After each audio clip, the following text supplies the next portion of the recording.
is 2 o'clock. So it's 2 o'clock. So we'll go ahead and get started with our meeting. Thank you so much for everybody being here today. For the school board workshop budget update and planning for March 21st, 2023. It's 2 o'clock, so go ahead. Thank you so much, Vice Chairman Booth, and thank you, members of the board. This really begins our budget planning cycle for 23-24 school year. I will tell you that Sarah, Jose, and I have been meeting with members of the leadership team, all departments across the district, to really look very intentionally and strategically at places we could potentially cut in recognition of the board's desire to make increasing salaries across the board, particularly for our teachers and our veteran employees, a significant priority. And in the case of this budget, there's very little places to cut unless you start looking at people. We're certainly not looking to lay anybody off, but where we have vacant positions, where things might not necessarily be as essential as they are nice to have rather than have to have, we are really looking very, very hard at that. We've already identified about $2.1 million in potential places that we could pull back at the district level. Those are recurring salary dollars, but we're looking even more deeply now. We started allocation meetings for our high schools today, elementaries for the next couple of days, and then we'll do our middle and K-8. Particularly looking very purposefully at the non-classroom instructional positions. Certainly, some of those are absolutely essential. We have to have compliance with our exceptional student education IEPs, and that requires an ECS or RCS. And certainly our academic coaches supporting our new teachers, particularly those without a academic background, have been very, very valuable and important. Our mentors, we hear about that. But we also know that prioritizing getting teachers in classrooms where we currently have vacancies is critically important for our students. So with that, I'm going to turn it over to Sarah and Jose. You each have PowerPoint. We have some handouts along the way, but just to kind of keep it simple, the PowerPoint's pretty high level, and then we have some detail. Good afternoon. So just as far as the agenda, two kind of primary purposes that we really want to cover in this workshop today. One is a mid-year update of where we currently are, and we'll take a step back and kind of go over what the third calc looked like. I was just glancing at it, I feel like that was eons ago at this point, so much has happened since then, but I know we haven't really sat down and talked about that. So we want to give you guys an update of what that looked like, what our numbers look like at this point in the year, and how we see this year playing out. And then obviously start talking about planning for next year's budget. And this is a great time to get your initial feedback, but we will plan between now and June when we'll have kind of the first real draft. We will plan to sit down with you guys one-on-one and have more detailed conversations about priorities, along with working through how those priorities align with our strategic plan moving forward. So, starting with the general fund, our operational budget, and the third calc, if you flip to page 4. Page 4 kind of highlights the statewide picture of what we see mid-year. So, as a state, we were 9,368 students, or FTE, below projection. So there was no mid-year proration necessary. However, we did see something with the class size reduction funding that we don't typically see. Although the state was below projection, they split it between virtual and non-virtual. And so class size only applies to the non-virtual kids. And non-virtual, you can see, actually was over projection. So we did experience a reduction in our class size reduction funding mid-year. No, what's virtual? I know we did digital options before, but do we have that many students enrolled at the? This is statewide, so it could be your virtual, like our OVS. Oh, I was gonna say, I thought we had 20,000 kids in the virtual. These are statewide numbers on this slide. Yeah. Remember that they really bumped up that virtual projected number during the pandemic. Right. Even in 21-22, you still saw some digital learning happening and more parents electing a virtual option, whether it be through Osceola Virtual School, Florida Virtual School, or some of the charter virtual schools. But that number has really started to come back down. Yeah, but the thing is though, if the FTE for the entire state went down, does that mean that the base student allocation goes up? Because it's not like the funding changes. Isn't it like a pot of money? And if it's based on number of students, that's what the formula's on. So if you're under FTE, does the state keep back its money? Because I thought the money was already allocated. Yeah. So if statewide, if you're under projection and everything, we don't get the extra money. The money per student and the allocation formula is already set at the beginning of the year. No, but I thought everybody would, okay, I mean, there's a little bit of math. Like, if you put in $1 million for 100 students, that $1 million is divided over 100 students. But if you get 90 students, now it's $1 million over 90 students. So shouldn't it increase? Or what I'm saying is, because they've already allocated that $1 million at the beginning of the year to the state. So are you saying that they adjusted, so when they looked at it, there's only 900 students, does the state get that money back because it was already funded in there? They put it back into the state reserves. They don't divide it over the districts. The district is still only funded on our FTE, on whatever the original base student allocation FTE formula calculated. However, if we're over projection, they will sometimes prorate that and you'll get less per student. But they So don't they give you win more. both, they don't win, they don't, the district doesn't win, so the state wins basically. So if it's over projection, well, the legislature can decide if they want to keep that same per student allocation, they can try to appropriate more, right? But if not, then it just gets under. Typically, they would have to be back in session or called back into session in order to make those decisions. Because once they pass the budget, last year, I believe it was March, this year it's going to be May, then they don't typically come back into session to make those kinds of decisions unless there's some special session called for. That's what I'm saying, so the default language is to revert back to the state if we're under FTE? Because I always thought that they put in there, hey, here's $1 million, I know it's more than a million, I'm just saying, hey, when the legislature goes, okay, here's $1 million for it, I thought that, I didn't know they were funding it per student, I thought they were just giving an overall pot. And I thought we were creating our own, the formula to say, okay, this is how much it is per student. No, that's the Florida Education Finance Program, which establishes the base student allocation that doesn't change throughout the year, no matter what. That's how much, we get one FTE, that's what we're gonna get funded for that one FTE. We don't get more if there's less students. Right. But it's not a locally determined formula. That's the state's formula that identifies how much we get per child, depending on program, depending on what they're in. Okay. And then the other thing I just wanted to highlight that happened in the third calc was there was a prior year adjustment for the family empowerment students. So one issue that you may have heard about is that the timing of establishing the voucher payments for the family empowerment scholarships is not correlated with the timeline for our student counts when we do our projections and then our survey periods in October and February. So what we're running into now is we're seeing situations where people are applying for the scholarship, getting the scholarship, potentially starting the year in a private school, and then we're seeing them come back into our traditional school setting. So by October, when we do our physical counts, some of them may be back in our school setting, but the money associated with that child has already gone out in the form of a private school voucher payment. So there's a big reconciliation effort going on to try and capture those situations. And since this really just started last year, you're seeing it now this year, that as they're working through that process, where the scholarship funding organization is having to then go back to that family and say, we see that you're no longer utilizing this scholarship, that you're back in a traditional or a charter school setting, we need those funds back.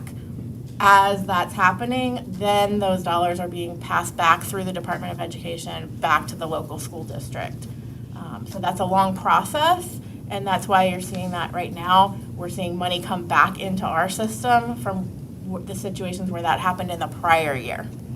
Give me like a little example of that timeline. So say that student comes in, is there like a statute in the language or anything that says that you must be reimbursed by X date from? Not that I'm aware of. I think this is Okay. one of those things that nobody really anticipated the problem until we started realizing the problem. So And a I'm not couple of aware of minutes. any real parameters around that yet. Now that's something that we were encouraging a system and a structure for that to be set up moving forward. But yeah, I'm not aware of any formal structure for how that's functioning So it could be currently. like 2-3 years down the road and the payment can come back. potentially. The other thing is we don't have visibility right now into what money is coming back. So we have a dollar amount that comes out in the third calculation, and we've asked for the detail behind that dollar amount. What student, how many students, what programs were they in, what students were they, so that we know if we had previously identified them on both lists, that we can then track who we've gotten reimbursement for. So we've asked for that data, but currently none of that has been provided. Is there an estimated number of students that falls into that kind of category here? Or, I'm sorry, I'm jumping ahead. And that's what we've been doing, is kind of trying to estimate and trying to do our own calculations. Yes. But without any real clarity on, which we don't know which students. And Sarah and Jose have some examples of where we are currently, where students are actually executing family empowerment scholarships in our district, as well as then students who were a family empowerment student who we now know have come back to us. You just want to take some of them and pass them that range.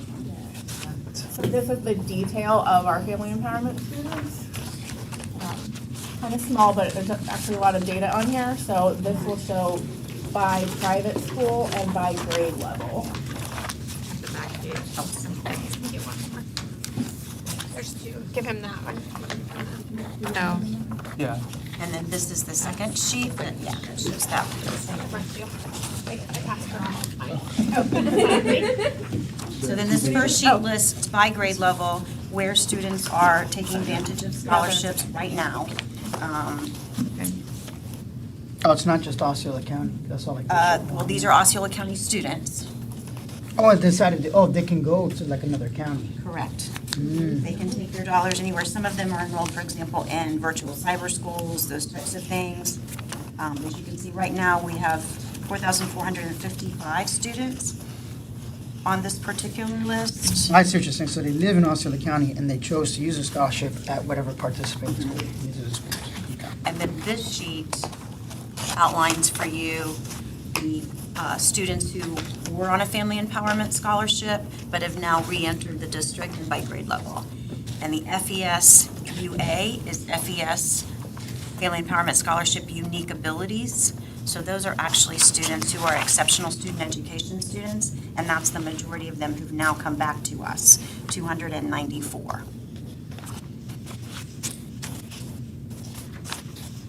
North Tampa, they go all the way to North Tampa. Man. This is for this year, correct? Yes. So this is 366 students that have returned to us in the current year. For last year, the amount of funding that we got back in terms of a prior year adjustment was $829,000. So you can see it's not chump change. It's a substantial issue that needs to be addressed.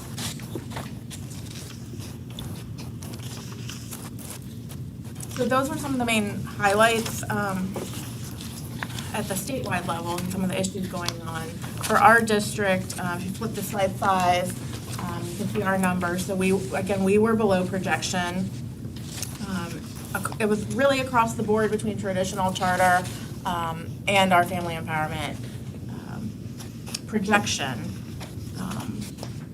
We had money held back, so we'll talk through the financial impacts of being below projection. I mentioned to you guys the classified funding reduction. That was a $2.4 million impact to our district. And then we just talked about the prior year adjustment for FES scholarships. And overall, our funding per student actually went up $77.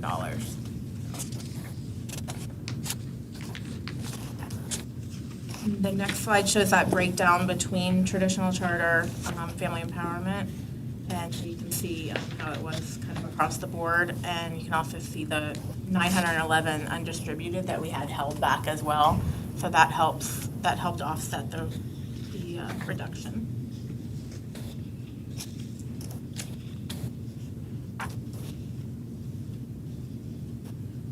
Slide 7, just wanted to give you the context of the total family empowerment scholarship situation. So right now, currently, $40.5 million is what's supporting the students in Osceola that are choosing to use those scholarships. And then again, the $891 that came back from last year. So we are again anticipating with the same issue that next year we will see some money coming back in from the same issue this year, where we know that there are students that have returned back into our system.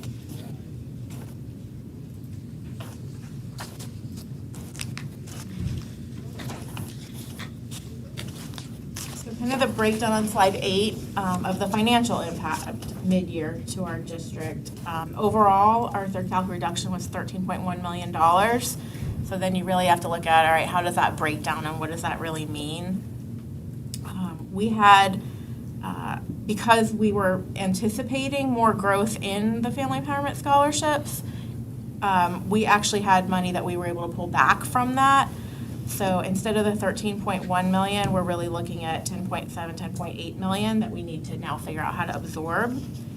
And then the bottom section is how we're able to absorb this mid-year loss.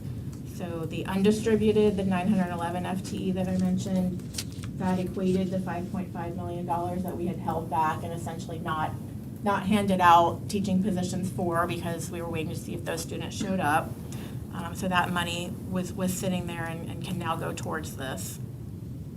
In addition, we had held back another $1 million for that same uncertainty around our FES projections and the fact that that didn't grow as much as we anticipated.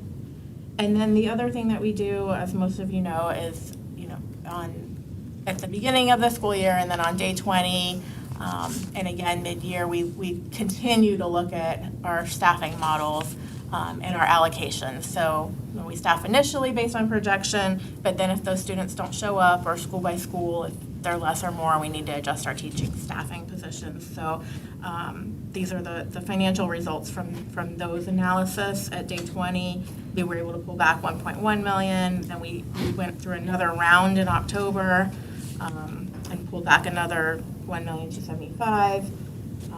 And also then, our vacancies continue. And so there was another $2 million above and beyond what we had already budgeted for lapse. So this is kind of, at this point in the year, we're essentially really at kind of a break-even point. Now we know we'll continue to have more vacancies and more salary savings as we continue on throughout the year. As a rule of thumb,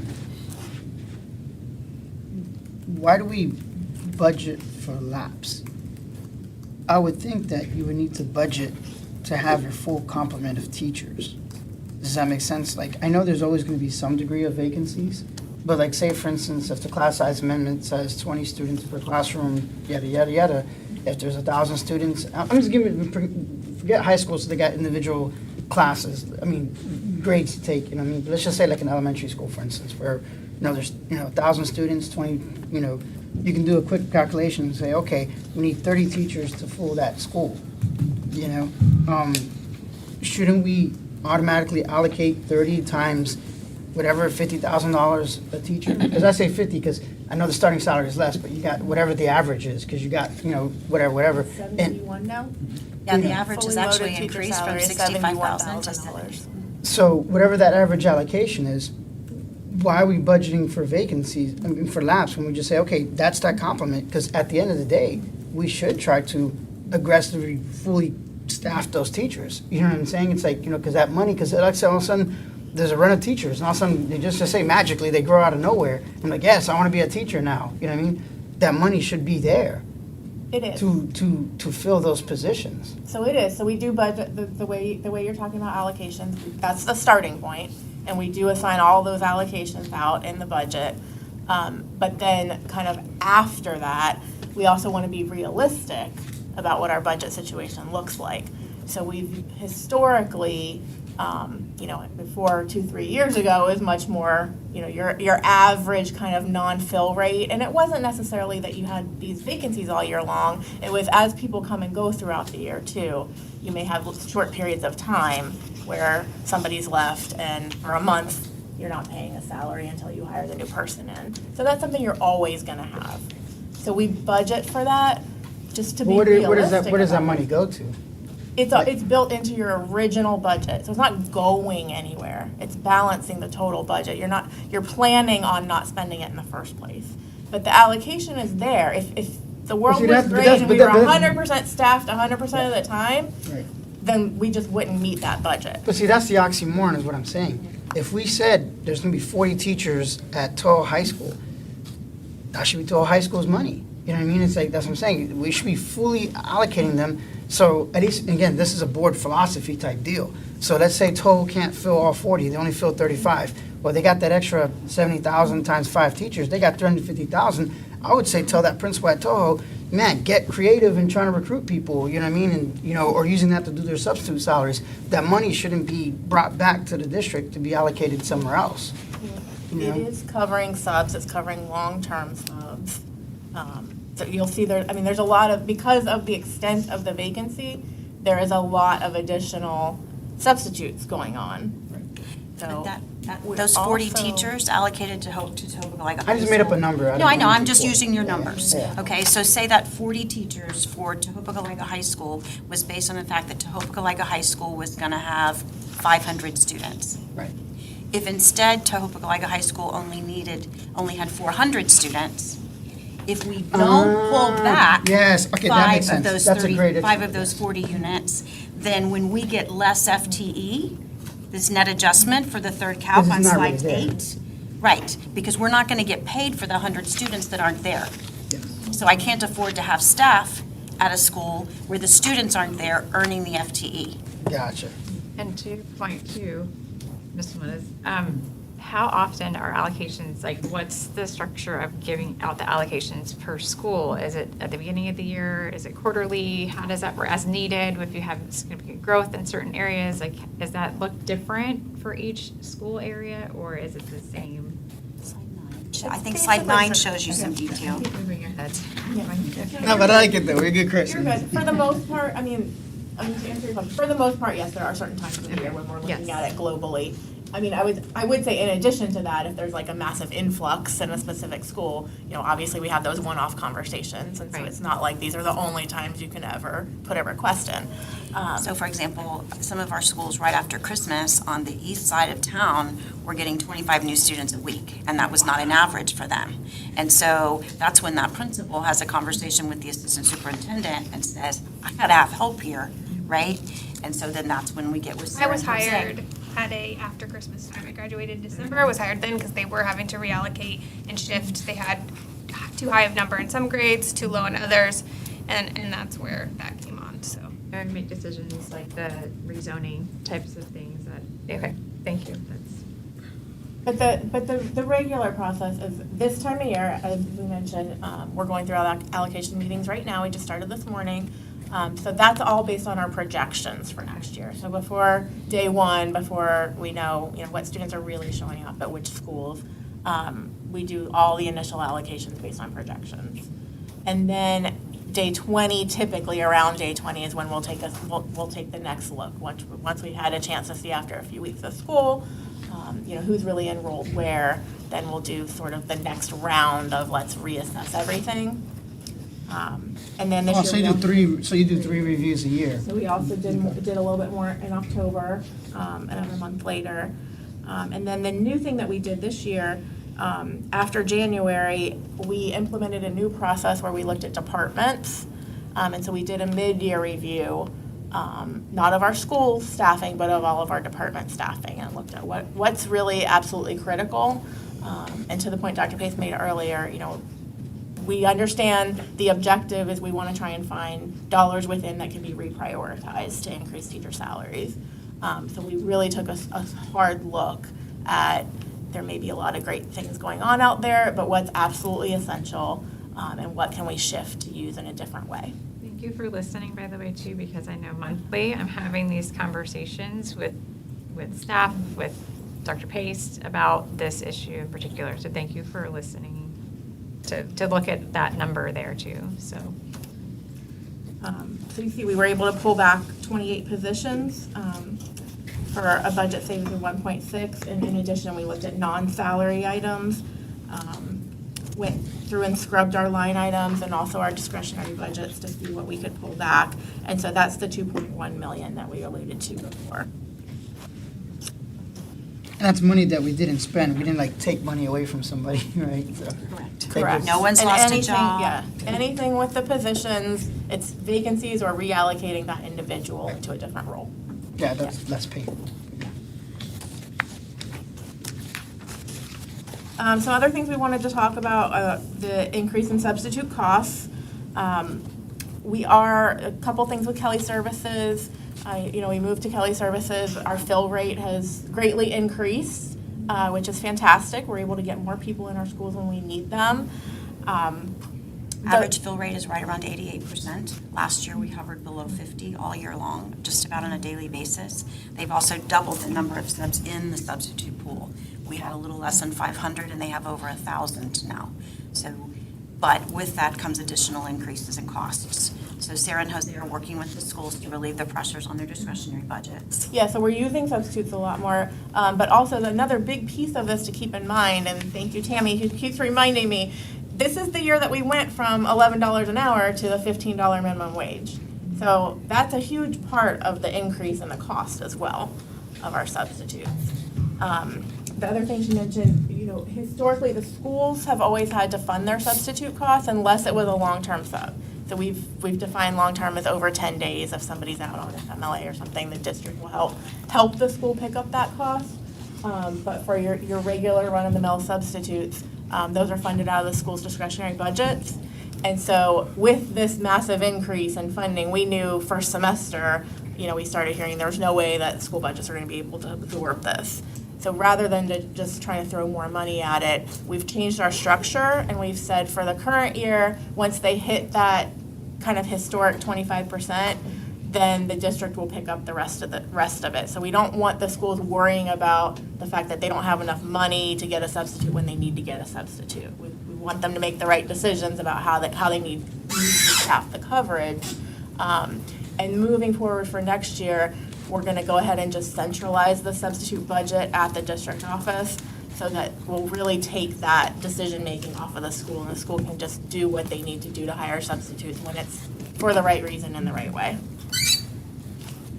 But what we want you all to be aware of, though, is that it is taking up more and more of the budget. When does a substitute consider permanent versus temporary? Is there like a number of days teaching or?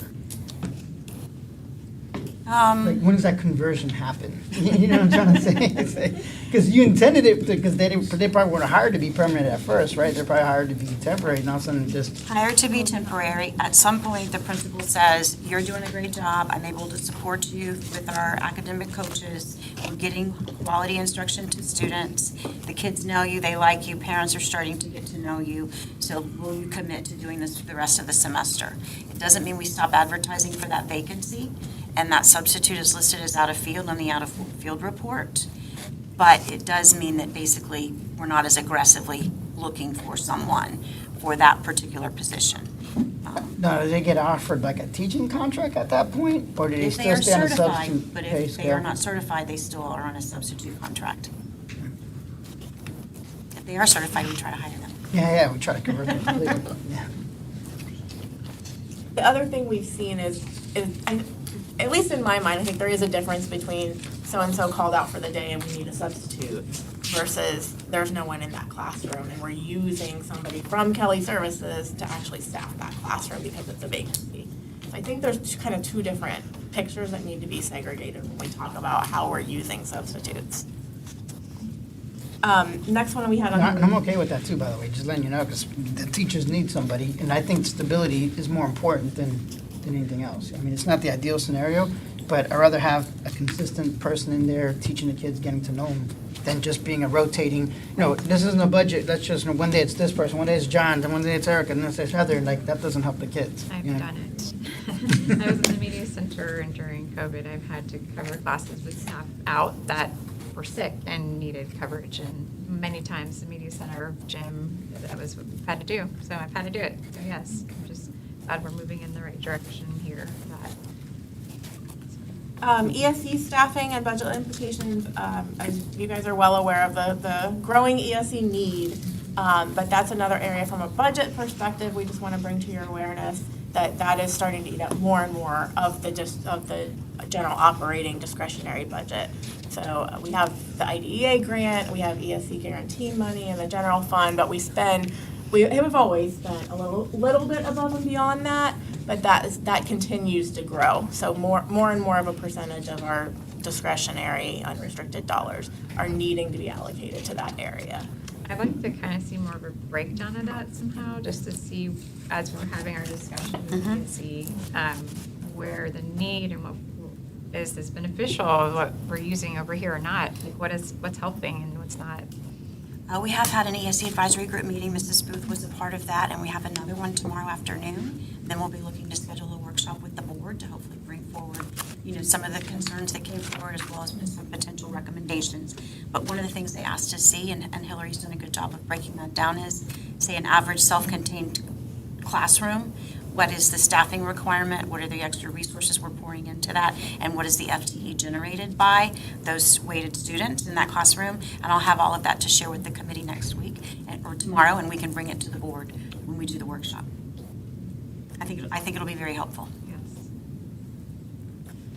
So the last bullet point on here is kind of the additional lapse from now until the end of the year. That again goes back to that's what's helping fund these other growing needs. So if you kind of look at it as that third one is helping to offset the cost of the increases, substitute cost, the increase in ESC funding that's needed above and beyond what was budgeted for the current year.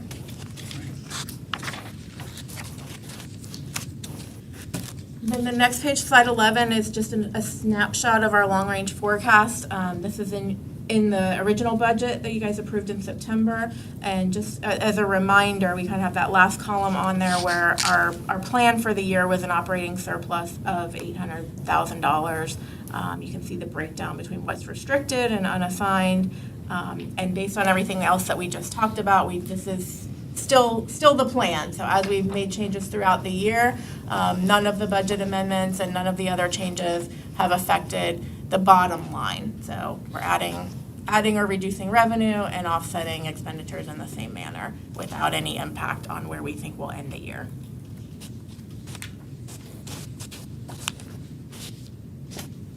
So moving into projections for next year, again, back to FTE.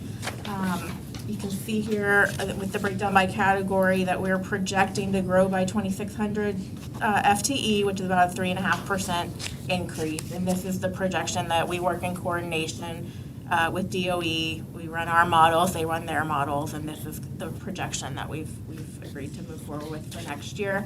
I will point out, you'll see the family empowerment growth of 502 kids. This is prior to House Bill 1.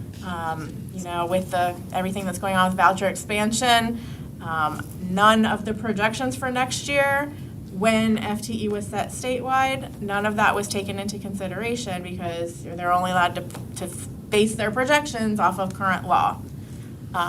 So we'll see, and we'll see as House and Senate budgets start rolling out. They're probably going to see different numbers because a lot is changing as we continue to move forward through session.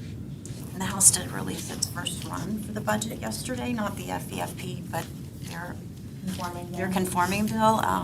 It's still early to actually tell. It's a very significant change.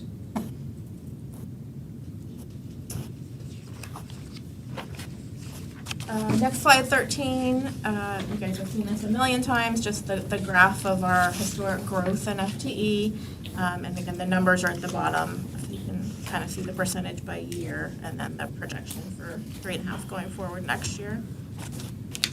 And the following page, slide 14, shows the breakdown by program number.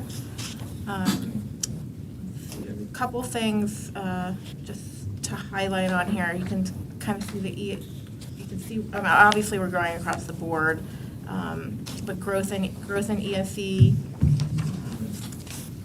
ELL we continue to grow in, and some of the basic reductions there. And right, is level 4 and 5 the highest, the most extremes, right? Those are the ones that require almost like 1-to-1 ratios, right? Self-contained. Self-contained Higher classroom, funded. typically. And this 3 includes students for every adult. Yeah, these numbers include the entire district, including our charter schools, so like the UCP charter schools in here. So there are probably a lot of the 254 and 255 One of the things that's interesting about the House proposed budget is that it would remove the Survey 2 cap. Right now, there's a cap on weighted funding if, for example, your ELL students, your CTE growth, your ESE students are above what was projected, you don't get paid the weighted funding for those students. And that happened to us with the third calc and Survey 2, is that we were over cap. So it would take away that cap, which this year would have been a help to us. So you just never know until it all flushes out. But with the, you can see with the increase in enrollment in ESE, that's partly why our expenses are going up as well. Next slide, slide 15, it just shows you in the bar graph format with the numbers, the breakdown between traditional charter, McKay and FES, so you can see how we've grown over time in those various areas. What I think is really interesting, if you flip to the next slide, we did the same thing but on a percentage basis. So with everything adding up to 100%, you can see here where obviously FES has grown, but and we know charter's grown over the last 10 years. But I thought it's a pretty drastic picture to see that those numbers in orange, 10 years ago, 85% of our kids were still in our traditional school setting, and now we're at 71. Which is a good and a bad thing too, because if we had all 17,000 students, we need to build like 10 more schools. We have nowhere to put them. I like the comparison of like surrounding Central Florida counties like Orange, the percentage. I mean, obviously the number of students is more in all categories, but the percentage of what that looks like in Brevard, Orange, Osceola, kind of just to get data like that after regional. Brevard has very few charter schools, pretty limited enrollment there, more private. We could certainly look at Orange. Miami-Dade would be another one to look at, even though their size, but just to look at it proportionally. Right. Because we've approached it about the same. Hillsborough would be another one. We can look for some of that comparative data. Do we know compared to other districts, like, do we proportionally have more charter schools? We do, right? I think historically we're one of the higher charter populations. May I go back to slide 14? I apologize, I'm still catching up. I don't know if somehow this was answered and I wasn't paying attention or I wasn't here. There isn't, obviously, we can see that there's an increase in the ESE population. Do we know why that is? Is it because we're catching folks earlier or we just have a larger population? We don't know. Just a guess, but I would imagine both probably. I mean, as we grow, it's going to grow. That percentage of the population is going to grow. But I don't know if there are other reasons behind that as well. Dig into that further. That water in St. Cloud?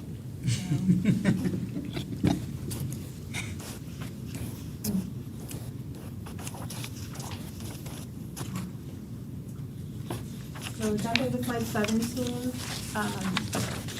Again, just want to talk a little bit about what's going on in Tallahassee right now. Obviously, I think everybody's well aware of the voucher expansion push. And then the other big piece that we're following from a financial perspective is obviously the impact on how they fund K-12 education. I will tell you that right now the House and the Senate are very far apart in their approaches. We just got the first glimpse yesterday of kind of what some of the House language might look like. And they're definitely looking at removing some of the categoricals, potentially keeping the restrictions that are tied to those dollars, but having that money move into the base allocation. So we'll see. The Senate may or may not come out with something similar or a totally different approach. But kind of what we've heard is that we're far from the end, and we'll see what this all looks like, by the time May rolls around. But the other piece, aside from the categorical conversation, the other piece is where the Family Empowerment Scholarship students are going to live. So whether they stay allocated out amongst the 67 districts, or whether they're kind of all pulled out of the 67 districts, and there's one line at the bottom that says, here are all the Family Empowerment Scholarship FTE kids. It really has a huge impact on forecasting and also on what our budget really looks like. So that's part of the conversation that's going on right now as well. The current current House proposal does eliminate the compression categorical, but it also changes the DCD to a cost of living wage adjustment, and it makes sure nobody's less than the full 1.0 for the DCD, which kind of offsets for our district right now. But like Sarah alluded to, it looks like preliminarily, I have not had a chance to read the entire language of the bill, just some of the analysis that's been done, that you would still have to have SROs in every school, but there wouldn't necessarily be a Safe Schools allocation. So how you funded that would be up to the district, the board, to decide. You would still have to provide mental health services and have a mental health plan, but there wouldn't be a separate mental health categorical. There wouldn't be a separate teacher salary categorical, but you would still have to have performance pay, grandfathered pay, minimum salary of $47,500 to comply with some of the language. So that's where it's going to get interesting. Now, did we ask, since the last meeting we had, I have to be careful, it was during our executive session, we were to ask for any appropriation for Safe Schools, you know, I'm trying to get too depth, like the lobbies, the secure lobbies, were you able to? We're still securing grant funding. We're also, part of our facilities workshop, as we start looking at our capital budget, will be to prioritize secure lobbies, because that is something that the board has said. The current language right now that Congressman Soto's office has reached out to us is not really friendly to educational institutions. It's more concentrated on things like affordable housing, infrastructure, HUD. So we have not yet submitted an appropriation because I don't know that it's going to fit within their language right now, but we'll continue to. But can we ask for an appropriation to Tallahassee? Because I saw that, I saw the budget amendment, we're trying to move our money, but before we move our money, can we use the state's money, you know? Because Fred's carrying the Safe Schools bill in Tallahassee. So if we can add that to an appropriation or something, that can help. There hasn't been a lot of friendliness toward those kinds of allocations, and in the House, they all had to be submitted before the session started, I think. But we'll continue to work through that process. So slide 18 just has some highlights from the governor's budget. Again, things have kind of moved on since the governor's budget was released. But at the time, just some of the key data points. FTE growth of 96,000 statewide. It included a 2.64% increase in the base student allocation. It's looking like we can definitely expect a bigger BSA increase at this point, potentially by including a lot of the categoricals. And then the total per student funding was 2.5%. And you can also see the couple of categoricals that the governor's budget had increasing. So we'll see, along with the compression not being there, but we'll see where this lands. The increases or decreases to categoricals may become meaningless if the categorical doesn't exist as a standalone budget anyway.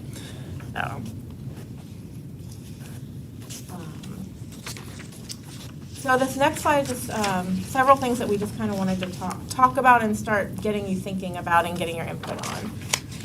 So as we work towards starting to build next year's budget, instructional allocations for enrollment, that's always kind of the first number one. Mr. Melendez, to your point about, making sure we class size and how do we figure out how many teachers we're going to need to accommodate those kids. That's always the starting point, right? So our student projections, how many teachers are we going to need to teach that many students? Then we also have our support staff models, and so anytime we add a new school, it doesn't necessarily mean we need more teachers, because we're still going to need the number of teachers that are going to accommodate the number of students regardless of what building they're sitting in. But it does mean we're adding another support staff model. So we're going to need another principal, AP, dean, secretary, all of the support staff. So we add those costs in next. So what it does is, like, say, for instance, Island Village takes from Celebration K, right? So Celebration K population goes down, their allocation for teacher salaries goes down, so it just kind of, it's not like we're creating well, there might be some brand new students, but there's not too Right, many. and as we grow, there's going to be more students. But I just need the actual teacher allocations are always going to be based on the students, not based on the building. And the idea is that the teacher positions basically would pay for themselves, generated by the student FTE. It's the overarching support model, basically your overhead of operating the building with the principal and AP, a cafeteria manager, head custodian, those types of things that has to come out of the operational budget. We've talked about the rising substitute costs and substitute usage, and ESE as well. And then the non-classroom instructional staff allocations, we talked about a little bit previously. We are really taking a hard look at those as well, working with the schools and the principals on what might make sense to shift, so that we can reprioritize and make sure that we have our certified teachers in front of our kids in the classrooms, and potentially free up some of those non-classroom positions from a budget perspective as well. And obviously, the strategy is to then use those freed up dollars to put back into salaries. FRS, we don't know where the FRS final bill will land, but we're being told go ahead and project about 2.5% increase. And then we've talked before, and we'll talk a little bit more at the end about our health insurance plan and our proposal to move another $6 million into the board contribution. Yeah, with that, I get a little bit of heartache because a year ago, Rosen triggered or Provencher, one of the two, the one and the same in a way, but they got a bonus, a huge multi-million dollar bonus for saving us money somehow, yet we still have to put in $6 million into it. So I'm kind of confused on how that worked out. So how'd they trigger a bonus for what, when we still have to put in $6 million into the kitty? It's still growing. So if you think about it in terms of what we just talked about with, we may save something from staffing going down in one place, but as a district, Osceola is still growing and growing and growing and growing, right? So healthcare is the same way. We still have more people using the plan. Costs are going up. We have drastically reduced our expenditures and the amount that we're spending on healthcare from the trajectory of where we would have otherwise been. But it doesn't mean that we're just going down and that costs are less. Costs are still going up. They're just significantly less than where they would have been under our old model. And how long does this $6 million get us? Is it 1 year before we have to put in some more money into it? So the overall proposal on the table right now would get us through another 2 to 3 years before we think we would have to make another major shift in the funding structure. At what point do we put pressure on Provencher, our consultant, to try to get that to go down? Or every day we're looking at cost saving opportunities. Because that was like, I hate to say it, but I sound like Mr. Arguello now with his arguments, because the end goal is to just provide quality health care, but also we changed the model to try to reduce this cost. Because if we're constantly subsidizing, that means the teachers are never going to pay less money in their premium. So, Well, you want to talk about Wanna that now? talk about it? well, I guess we can skip over to the word today. No, that's okay. There's 3 sheets here for each of you. I just wanted to clear up some misinformation that's out there. These all, And yeah, those are all yours. Just make sure that everybody's on the same page, because I'll give you some. The last time we were in executive session, there was a lot of information, and there's been a lot of talk and discussion out there. So these are the plan options that we have shared with the Benefits Committee and with BLT. This first page is our school district proposal. As you remember, as we go back, the proposed essential plan is like the previous essential plan. It's free to our individual employees in terms of premium costs. There's no cost to go to our health center.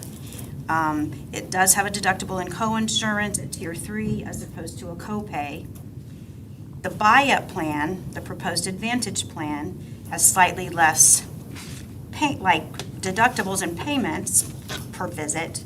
However, the premiums are higher for that particular plan. That's why it's considered the buy-up plan. But what we've done is to propose adding a third option, Plan 1, which would have an expectation that individuals would go to the health center for their primary care, but that would allow them to have a greatly reduced cost in terms of premiums, particularly for dependent care. They could still go to a specialist, but it would require a referral from the primary care provider at the health center.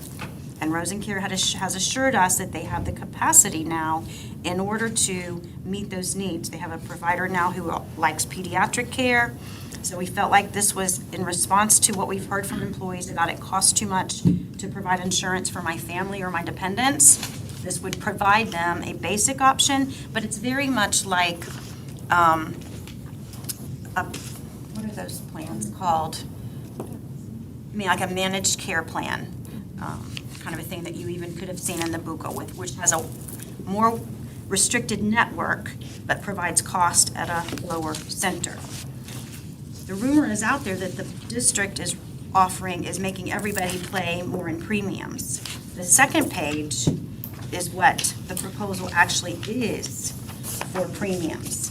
As you can see, the Essentials plan, that middle plan, and the Health Center Wellness Plan would either be the same or less as what people are currently paying across the board for premiums. There is no increase in proposed premiums for either the Healthy Essentials Basic Plan or the Health Center Plan. And a person could insure their family with wellness for $200 a month, or a paycheck, right? Pay period. Pay period, sorry, so $200 a pay period. We do that over a 10-month period for that basic premium of $4,000, which is half of what they've paid previously, actually less than half, for family care. The only proposed increase in premiums by the board's plan would be for the buy-up plan, the Healthy Advantage Plus Wellness, and that's because it costs so much more to offer that plan. OCEA countered, not at the table yet, because we haven't been back to the table. We go on April the 13th with the third page that they shared at the Benefits Committee. And what they are proposing is that basically you would spread any cost increase in premiums to all three plans, as opposed to only having one plan that would have an increase. So the board's proposal does not say everybody has to pay more for premiums, only if they would choose the buy-up plan.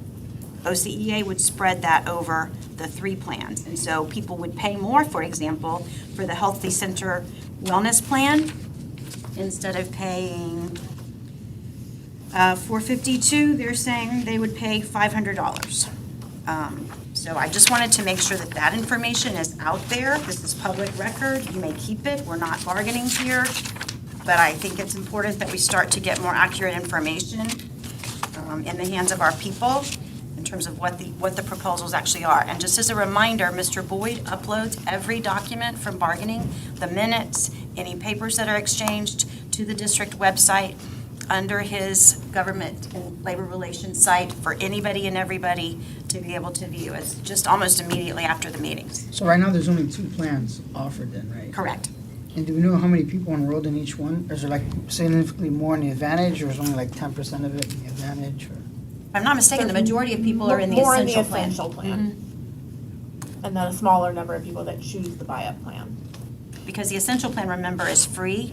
No, to employees, there's no premium cost whatsoever, whereas typically you do have to pay at least some premium, even if it's just for the individual, for the other plan. It's not a lot, $500 a year. Yeah, $500 a year, but it is not premium free. All right, so I was just thinking about like how many people are we subsidizing? You know what I'm saying? If it's the bulk of the employees, and Plan 2 and Plan 3, it's like, hey, we're saving you, giving Plan 3 a lifeline, but for only, what, 10% of the people versus 90% of the people can get a pay cut. Not a pay cut, whatever. a But fee it does cut. result A in fee a cut. reduction in their Their fees. paycheck deductions if they choose to go with the employee center plan. But like I said, we have a long way to go in terms of the bargaining process. That's been their first counter proposal. I just wanted to make sure that you had accurate information about what has been on the table. Go ahead, Jen. All right, so moving into, we're going to talk more about ESSER and ARP and the upcoming funding cliff that we keep hearing about. So we have one more full budget year with these additional federal ARP dollars. So as we start moving forward, we want to look closely at what's being funded there that's going to need to be ongoing. Looking at Pete, because obviously our one-to-one initiative was huge. It was great that we were able to use this one-time funding to kind of really jumpstart and kick off that program. But there are going to be substantial ongoing costs. So that's just one example of something that we need to look at and know that funding source is no longer going to be here. So how do we incorporate some of what's essential back into the operational budget as we move forward, and not waiting until that grant expires in September of '24, but looking at it now, 18 months in advance, and starting to plan for that. Is it a handout? Driver's ed is a handout. Okay. Next is driver's ed. Is there any talk of the federal government maybe extending it or having like a small bridge? No. They plan to just completely kill it? The ASA Well, they has can been extend advocating it. for that a lot, but no. There's no.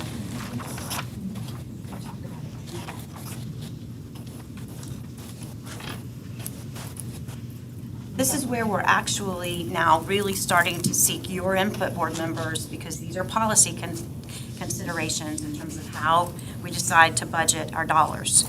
We currently offer driver's ed at almost every one of our high schools. It's a half-credit class. Kids can complete it in the summer or during the school year. It typically requires a full-time teacher. Back in the day, when I was a high school principal, when I was the deputy superintendent for high schools, the Dory Schlossberg Fund, which generates monies based on tickets that are written across the state,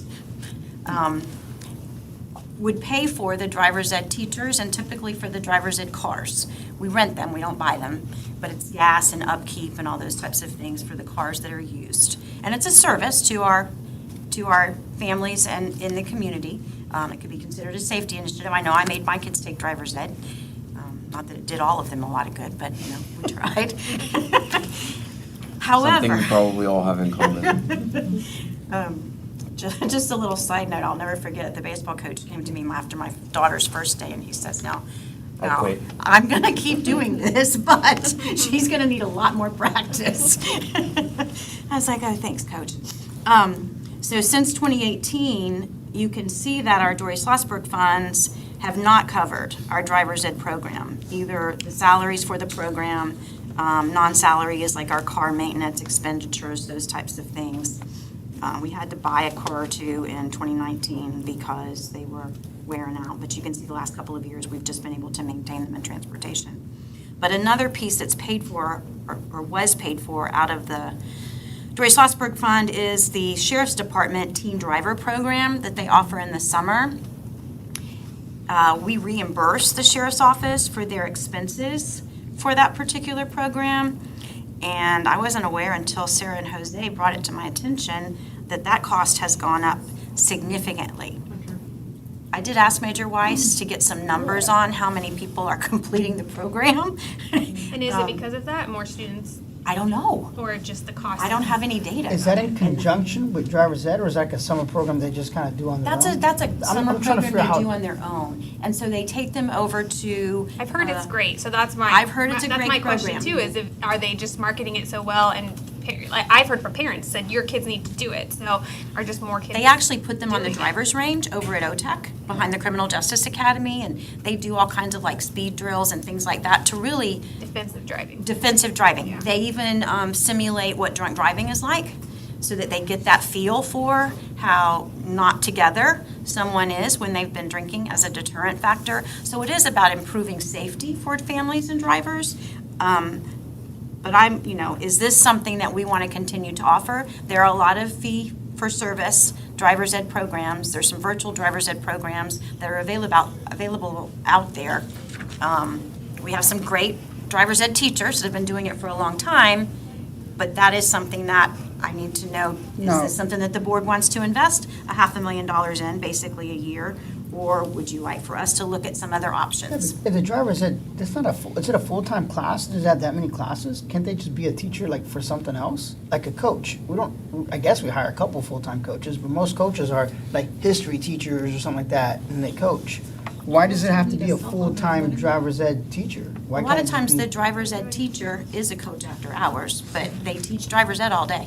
Do they also do, what's that one class that they have to do? Is that part of it as well? I know in the past it was that hope class, or Your driver's ed teacher doesn't teach that. That's part of the personal fitness requirement, and they don't have Hope anymore. It's just that personal fitness. But I'm confused, like in high school has what, 7 periods, well, depending on block scheduling apart, isn't there like 7 periods? Did they really teach 7 periods worth of classes every 6 single out day? of 7, because they get a planning period. But there's enough, well, then that's almost says that the kids are enrolling, they want it. Like I said, If they have Yeah, enough but to we're gonna- full, We still have to make choices, we have to cut something.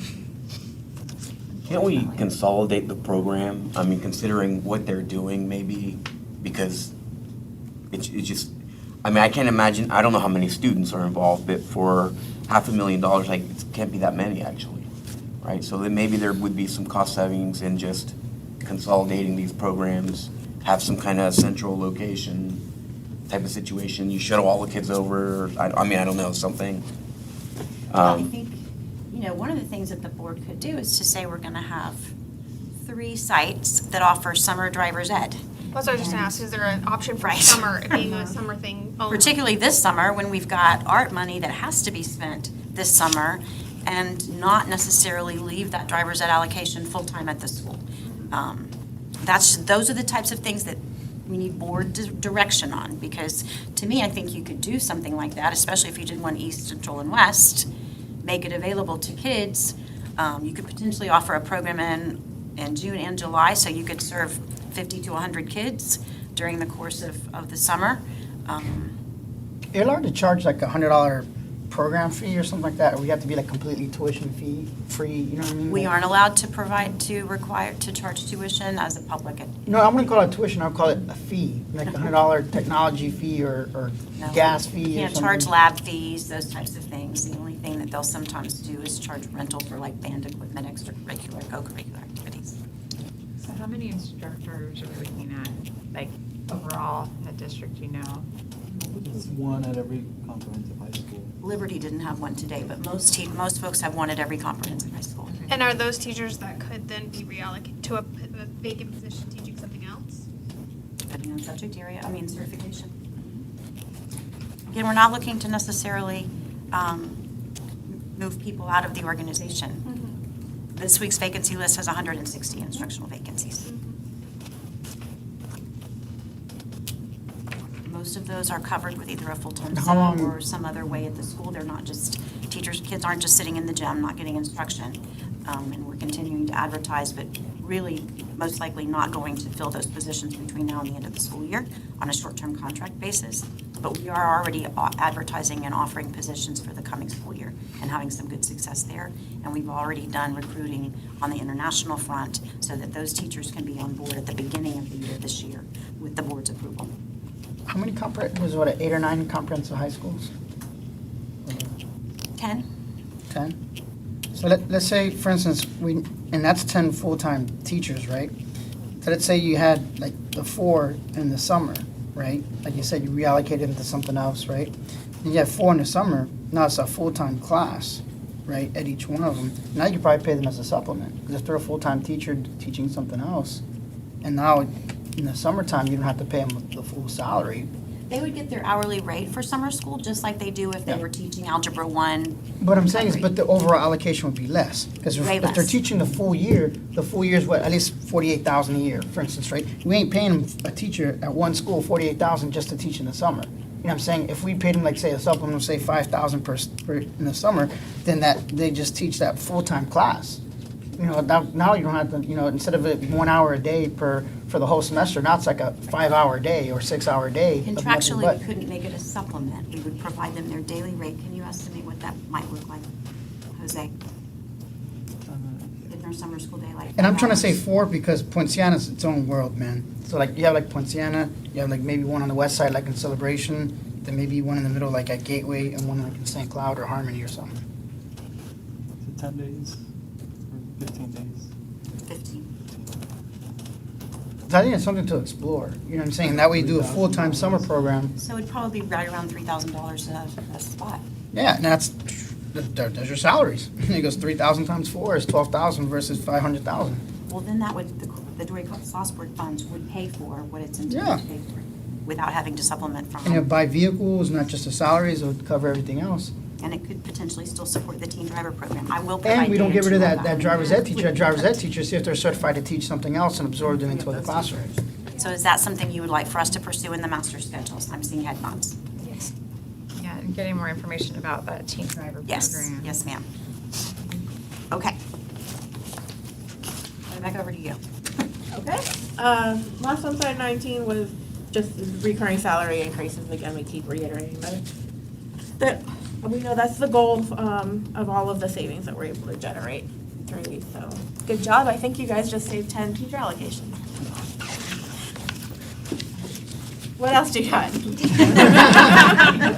But we're still providing the service too, though, so the kids are Right, getting it in the absolutely. daytime summer. I took driver's ed during the summer. I thought that was the perfect time to I do did it. too, so. I think, yeah. But it has to be 4 schools, though. Like I said, Poinciana's not central. Well, look where we Poinciana's its currently have own teachers island. are certified professionals. We'll figure it out. All right. So moving on to pairs and ESSER and ARP. Just another overview of kind of where we're spending these dollars, high level. Currently, we do have $11.5 million of positions that are being funded out of the ARP grant. Primarily the computer techs, instructional mentors that we continued, green shirts, school counselors, and grant support are some of the bigger areas. And we do have, I think that's in the handouts. Do we have that handout? Or do we not? Okay. Let's see what else. Professional development, the supplements that we had given the first round of the $1,000 supplements to all of our employees last year. We funded that out of this one-time federal funding source. And we have the second round currently on the table with the unions that is available to be spent this year. You want to say more about that? Currently in the bargaining process. Right. We hope to follow up with the board in an executive session in the afternoon on April 11th before regular meetings so that we could have an offer to take back to the table on the 13th when we bargain. Because by then we should have completed allocation meetings, continuing to tighten up the budget process, getting direction from you all today about other areas you want us to look at. Also, be part of those federal grant dollars is intended to be used on recruitment and retention. So we would like to get some of those dollars back into the hands of our employees while we have this one-time money. So, remediation and tutoring is obviously another huge piece of this. Extended PLCs, you may remember we offered to all the schools if they wanted to add an extra hour PLC, we are using this funding to allow them to do that as well. And then summer bridge, I know the team is working on a very extensive plan for this summer. So we'll Presentations on the board agenda tonight. for tonight. Again, the one-to-one initiative and the digital devices for all of our students. Instructional materials. Again, instructional materials has always been a categorical allocation. We'll see what happens with that.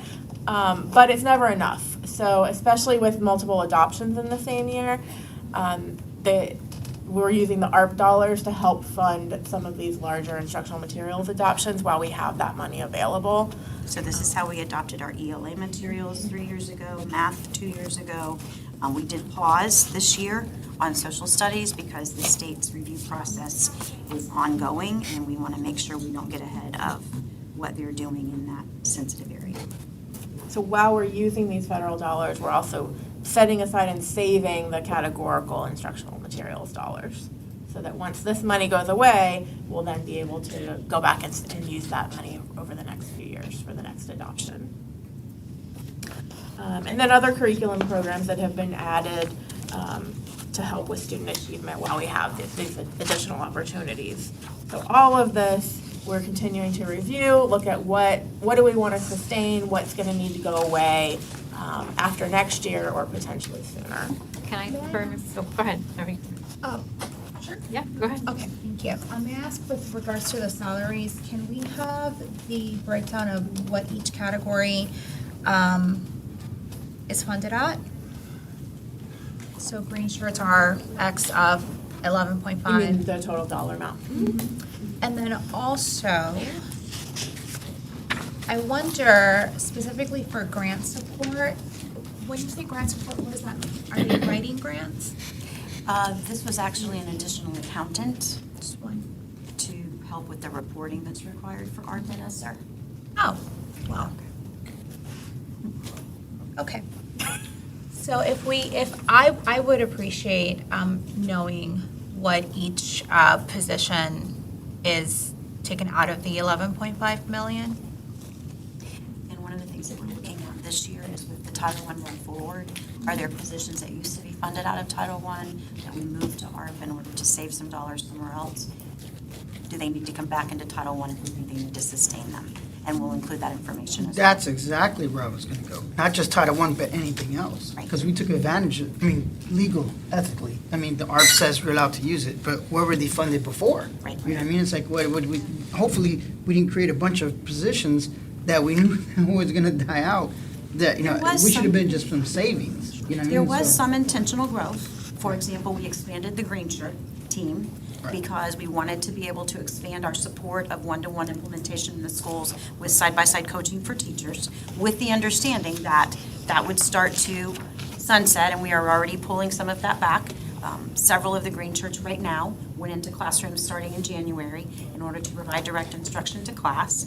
We did expand the mentoring program because before that it had only been at high-need schools.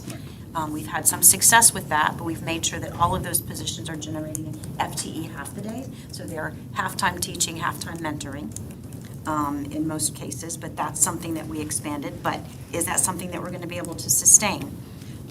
Talked with some of the schools this morning about that additional school counselor. We don't know that we can continue to sustain that. Doesn't mean that people will lose jobs.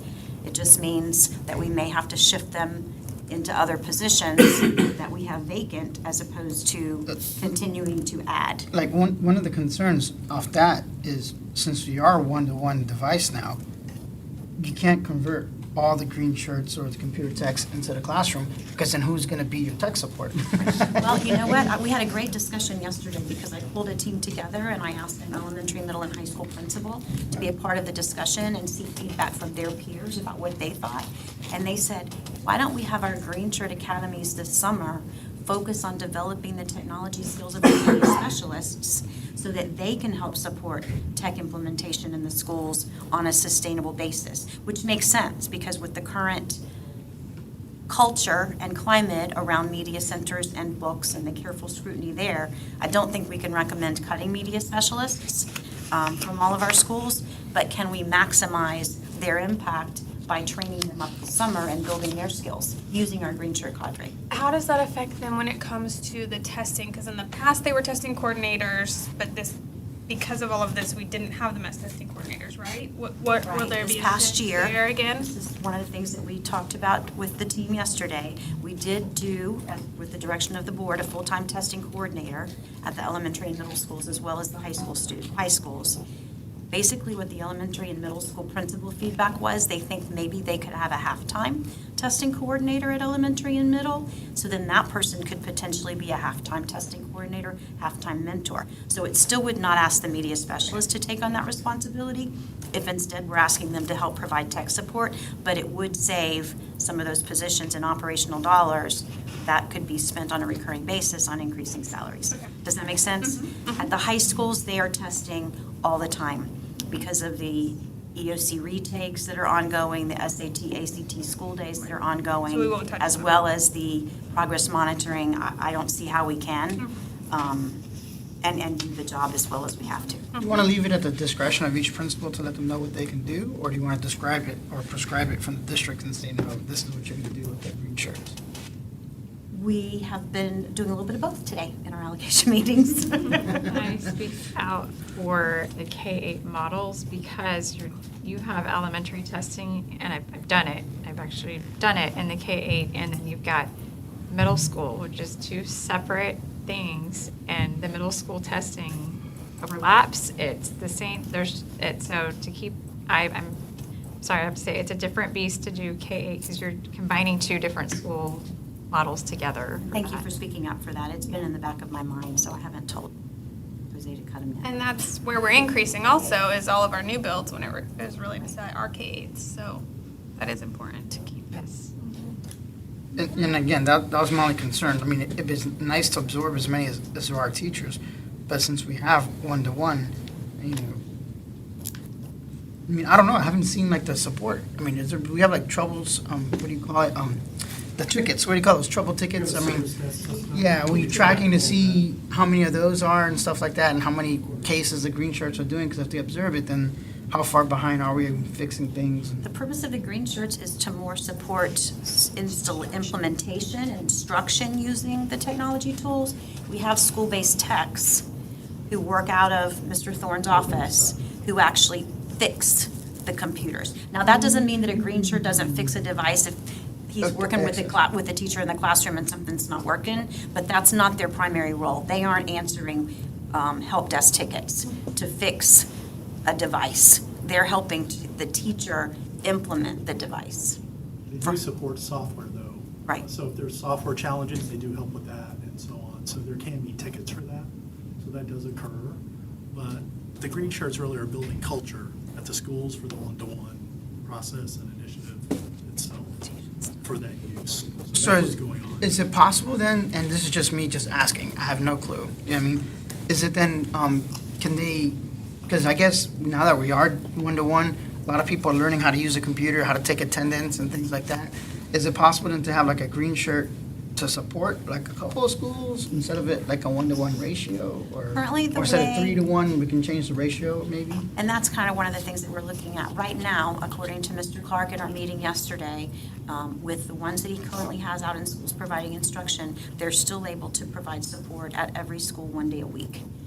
Now, could we maybe do that one every other week if we build the capacity of the media specialists, for example, or the coaches? So those are things that we're looking at. But this is great discussion, and it helps us decide how to best recommend moving forward. How many green shirts are there? 18. And what was the training that they received to go from classroom to support? Mr. Thorne? So there's a core group of green shirts who were there originally, who did that training with them. 4 of them. There was a core group of 4. And those 4 will remain. So they're traditionally funded, those folks. Okay. And they did summer academies before they took on the role of green shirts. And right now, they've been out in schools 4 days a week, and then they come in every Friday to collaborate as a group, tell what they're doing, where they've had impact, and what needs to happen next for follow-up with Mr. Clark. Is there any I'm always talking about teacher vacancies and like bus drivers. Are there any computer tech vacancies? Because then if there's any green shirts that go away before they go back in the classroom, maybe they can fill the void of the. The computer techs they currently cannot do what the green shirts do. So they're there to assist students and staff with their computers. They to make Green sure shirts they are have come from, access. they've come from an instructional background, The green shirts do. the green shirts. So they're all like certain bachelor's degree certified teachers? Yeah. It's kind of like a coach almost, kind of like a reading coach. Technology like a technology coach. coach. They're sometimes called instructional techs. We call them that too sometimes. But that's really what they're doing. They're really teachers who are technology savvy, who have moved into that position, that role. So it would be a demotion, so to speak, if they became a computer tech. Okay, I'm just trying to understand what it is, okay. It's not their skill set, it's not their. Okay, yeah, I didn't realize green shirts were teachers, okay. So that's what you're talking about, like if we don't use as many green t-shirts, we just absorb them back into the classroom and keep the computer tech separate. And you mentioned earlier, that's the conversation you had when we increased from 4 to 18, was that at some point in time, you will have to go back into the classroom. Because this Correct. one will be gone. And So they were made all, aware of that. okay. Yeah. Okay, so, but then we definitely have to like plus up the computer tech then, because if we're gonna absorb them back in, we have to at least have 1 tech per school. We're looking at different models for spreading those techs around who remain. So there is an attrition rate for techs right now because of the situation out in the environment, the employment environment. So, we're constantly filling positions when we can. But we're going to look at different models for having like a heat system. So what that means is we may have a reduced number of techs for a certain number of schools, and then they will go around to those schools to assist them as they need help. Because, for example, not every elementary school needs a tech every day. So there may be things that they can do there, but we'll send them where they're needed at an elementary level for example. So that's some of the things we're looking at and how we can reduce those number of folks. And that was always built into the plan anyway, because we knew this funding cliff was coming back when we did the readiness plan. Well, I'm just curious to see that then, so when he has that projection, you know, to see. So I just don't want to be like, I don't know, like I said, it's a different animal than it was before. And I have to speak up on this one too. So school counselor, I know you said briefly that each school will have, elementary would have one. You're looking to reduce counselors? on Elementary campus? schools with more than 750 students, I think about 3 years ago, the board really pushed adding an additional counselor at those schools with more than 750 students. And this past year, we had about 6 schools that had dropped a little bit below 750. We allowed them to keep their second counselor, but those are areas where we're thinking we're probably going to recommend tightening up, because we've also had counselor vacancies throughout the year. It's been hard to staff, so they might have to go back to 1. Is this tied to like college and career counseling, and, or is it more? This is just the school counselor. Okay, Like the month. okay. Thank you. And there aren't a lot of elementary schools now that use the counselor on the wheel, on the block. There's some, but not a lot. So they're primarily there to provide support for students and parents. Do we do any like floating counselors? And we do our floating social workers and psychologists, though. There's a social worker that is at an elementary school at least once a week. And they have been paid for out of the mental health plan. All right, so I think we've kind of talked about all of this on slide 22 and the part of the conversation. Before we move on to capital projects fund, just kind of wanted to open it up. Any other thoughts, anything else that's on your minds as far as potential shifts we should be thinking about related to operational budget? Under slide 21, we have the number for salaries, but we don't have the number for everything else. And how much, essentially what I'd like to know is, what is going to be the negative on September 2024 that we'll be missing? So I think the million-dollar question is, what are we wanting to continue, right? That's gonna have to be absorbed back in, or are you talking about the entire grant? Yeah, for me, You're it's just talking more about- like how much are we total going to be grant missing amount. from the budget when the ESSER funds go away? Like, what is that gap? So I we think have, if we go back to the September budget book, there was a full ARP and ESSER summary, and we've updated that a couple of different times, so we can certainly look at that. But if you look, for example, on slide 21, the non-recurring supplements, those have been all along intended to be one-time expenditures, right? Roughly $6 million each year of this particular grant.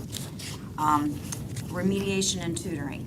We're working really, really hard to try to not have to do nearly as much of that as we are having to do now, before school, after school on Saturdays. And there are SAI dollars that have been held back that we've used those kinds of things for before. For example, advanced placement mock exams on a Saturday morning, not just Algebra 1 EOC boot camp. The extended PLCs, that again is something that we knew was a luxury. It gives people an extra hour a week if they want to spend it with their PLCs, of extra dollars in our teachers' pockets, but not necessarily something we would expect to be recurring. And the summer bridge dollars have to be spent by September of 2023, right? So that is not something that we would do again nearly as robust as what we're going to present tonight at the board meeting. The one-to-one initiative, that was the big initial investment that was made that we wouldn't expect to be recurring, although there is a refresh cycle that the team has planned for within the operational budget. So does that make sense? Instructional materials money, we knew those were one-time investments in those curriculum resources. So not necessarily something that we would expect to use again out of here, because there are other dollars within the budget that we have been saving in that restricted fund balance. Those are some of those dollars, so that when we do get ready to adopt social studies materials or following that science or world language, we have the dollars set aside for that purpose. Yeah, it makes sense. It's just that when we're looking at this in this way, and then the next question is, what do we sunset? I'm thinking, and then folks in the community who are just looking at this without maybe even listening to this, holy smokes, look at all the stuff that we have to cut. So I wonder if, like a simple Excel spreadsheet, this is what we funded, and this is like one time, we don't need this anymore. This is funded through SIA, so that we can kind of better understand, okay, like really what are we talking about when we are thinking about moving some of these positions or sunsetting them? And so for the professional development, that didn't include any positions, that's just added professional development that we did over the last number of years. And it's mostly investing in people's time, paying them to participate in professional learning opportunities. Okay.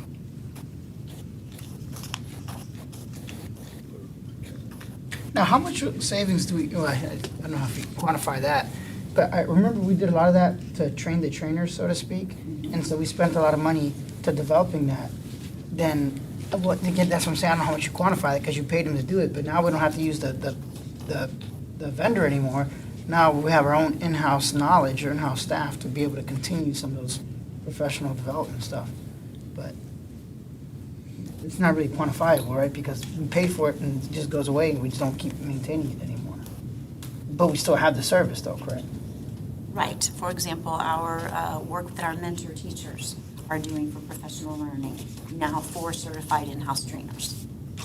And they are continuing to provide ongoing training for our current mentors, for new mentors, now for the academic coaches, so that we're all speaking the same language in terms of how we use that information. So it's not really like a budget savings, it's just something that, you know Well, it what was a I'm trying to budget say. investment Yeah, that's going to have investment. long-term Benefit. returns.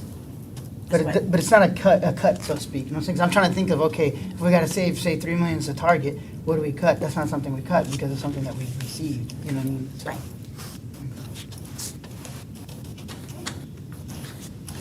All right, ready to move on to capital? I know we have a facilities workshop at 4 o'clock, and Dave has a lot of great information to share with you, so I just wanted to do some high-level updates before I steal his thunder. So, slide 24 is just kind of a snapshot of our revenue sources on the capital side. These were our forecasts for the current year. Mid-year, we're not recommending making any changes. We're pretty closely aligned with our budget right now as far as the revenue coming in for impact fees and sales tax, along with our property tax, the 1.5 mil. We do go over this information with our business advisory board every month, and so this is typically kind of the time of year where we would recommend making an adjustment to our estimated revenue and our budget projections if needed. But like I said, we're not seeing that right now, so. Our impact fees are greater than the property tax. That number is down from what it was a year ago. So, because last year, you remember, overall, we generated about 90 million in impact fees. So that number is coming down. We are seeing some downturn. Not a lot, nothing significant, but some. The next slide, again, just some information on the new schools that are planned and their opening dates. So this is what's currently in your budget. That's in our five-year plan as of today. And then slide 26 just has some of the other things that are funded out of our other capital funding sources rather than student stations. Again, we have the 2 transportation facilities that are planned for school bus replacements. We always look at the replacement cycle.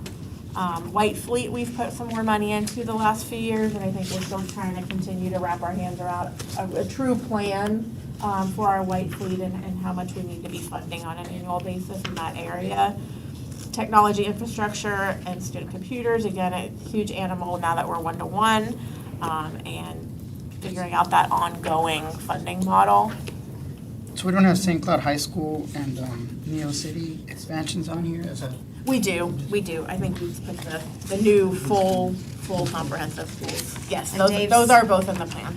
Dave will go over all of that, along with our concerns right now about the continued cost escalation.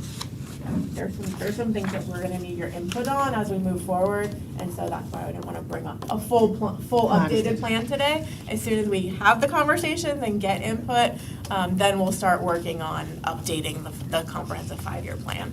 And what about the white fleet? Because I remember I was on the board back in the day when we had another economic downturn, and we just kind of managed that. I mean, since we're talking about holding the budget as much as we can, we're looking at who's getting a vehicle, why they're getting a vehicle, and things like that. Because I actually drove by a school once, and I saw, I was in Neptune, I was dropping my son off to school, and I saw a white vehicle there. I'm like, what are they doing with the white vehicle? I mean, I understand maintenance, but, you know, what is staff Probably using one it of the for? tech folks who was on site. Right. I mean, it's a possibility, but I'm just talking about, I don't mean that's a negative consequence, but I'm talking about just as we're looking at tightening it up, maybe we could review the policy on who gets a white vehicle, why they And have pooled them. vehicles, so if somebody doesn't necessarily need it every day, we have some out here in the parking lot that people can use as they need to go out to other sites, but it's not necessarily assigned to them full-time. Yeah, because I kind of like that idea, but I'm just talking about just to review it, you know. Just to- Sure. And Mr. Noble is digging into that, and a part of his new role is the Assistant Superintendent for Operations and what that process looks like and how our vehicles are assigned and maintained. Yeah, because I even like that idea too, just having a pool vehicle at each location. If somebody needs it, they rotate it around and be assigned to a specific And that's how most person. of our tech vehicles are assigned, our special programs vehicles are assigned the same way. Many of our facilities, white fleet vehicles are more used on a daily basis because they're going out to job sites on Yeah, especially that's as much as definitely- we've got going on. But even our maintenance facilities, it's not like that's your truck. It's the team's truck, and we work together to go where we need to go. Safety and security, obviously, we have some of those projects funded out of capital and our sales tax dollars. Definitely, we've heard the message, we are prioritizing getting the secure lobby projects done. So we have that list. We get the school hardening grant that we use first for that, but we will make sure that all the remaining school secure lobby projects are funded in next year's budget. And then the DAS radios is another one of the priorities for funding out of safety.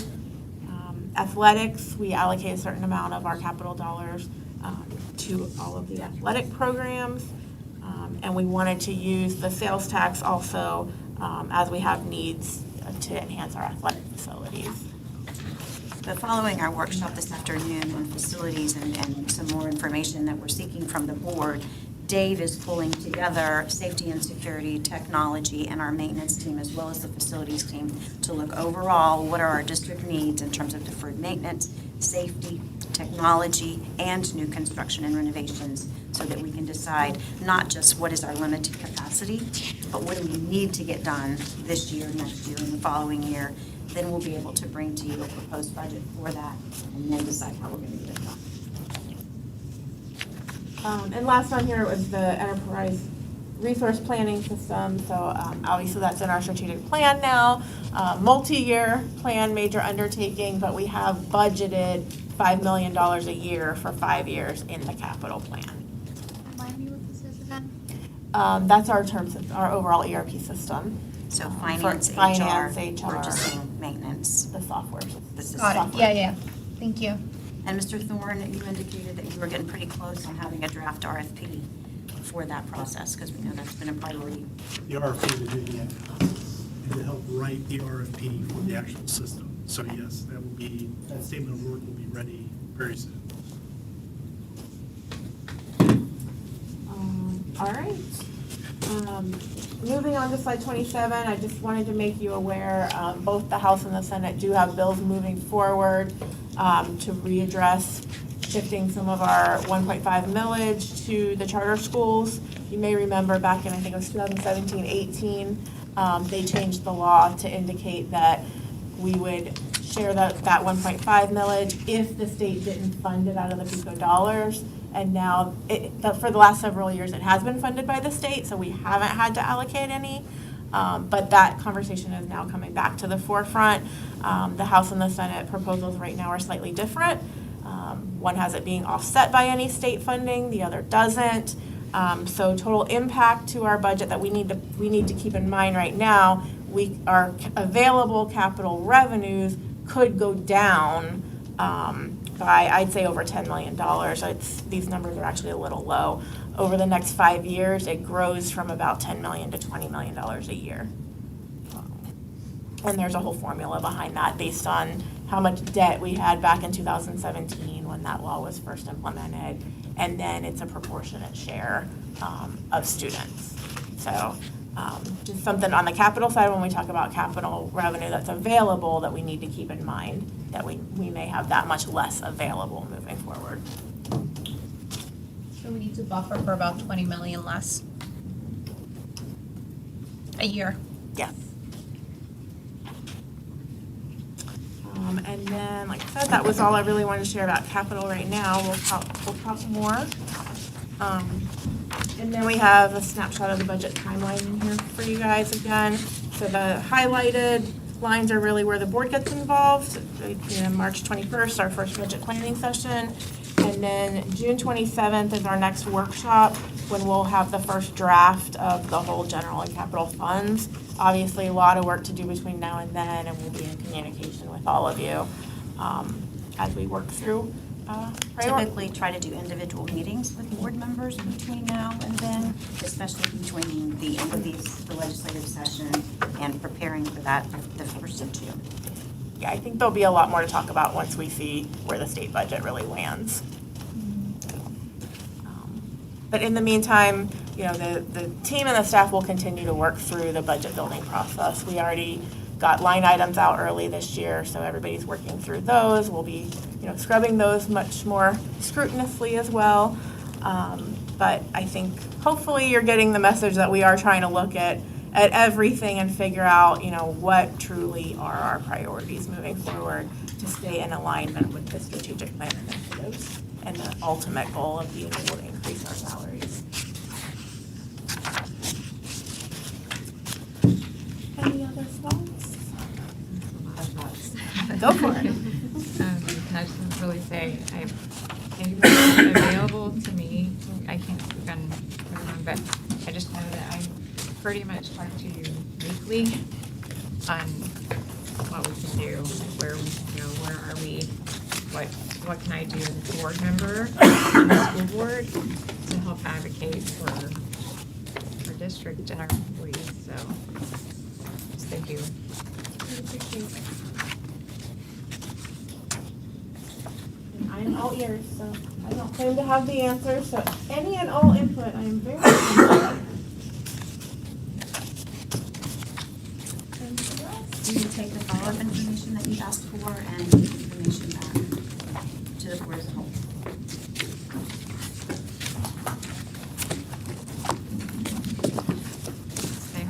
Now that you're here. Oh, yeah, no, we have 20 minutes to go get a snack. You won't have nearly as Workshop much time adjourned. between the facilities workshop and the board meeting, so I would suggest the snack now.